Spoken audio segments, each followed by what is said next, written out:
Hi అండి. Happy Ugadi. So పండగ అనగానే ఫస్ట్ గుర్తొచ్చేది ఇంటికి తోరణాలనమాట. సో మామిడాకులు నీట్‌గా కడిగేసుకొని ఇలా ఇంటికి తోరణం అయితే కట్టేస్తున్నాను. అండ్ నెక్స్ట్ వచ్చేసి చేసేదేంటండి ముగ్గు అనమాట. సో డైరెక్ట్ చాక్ పీస్‌తో ముగ్గుతో అయితే వేయరాదు. ఫస్ట్ చాక్ పీస్‌తో డ్రా చేసుకొని నెక్స్ట్ ముగ్గుతో అయితే వేశాననమాట. సో డైరెక్ట్ ముగ్గుతో వేయాలంటే ఇంకొన్ని రోజులైతే పడుతుంది. సో ఫైనల్‌గా నా ముగ్గు అయితే చూసేయండి. చాలా స్వీట్‌గా సింపుల్‌గా అయితే వేసేసాను. నచ్చితే కామెంట్ సెక్షన్‌లో షేర్ చేయండి.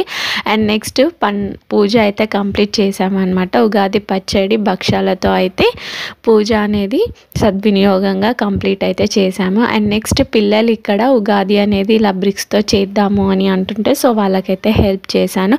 అండ్ నెక్స్ట్ ఇంకా ఏమేమి చేసామనేది నెక్స్ట్ షార్ట్లో అయితే అప్లోడ్ చేస్తాను. Till then keep watching Omika talks. Thank you for watching. మీరు ఎలా సెలబ్రేట్ చేసుకున్నారో నాకు కామెంట్ సెక్షన్లో షేర్ చేయండి. Bye bye.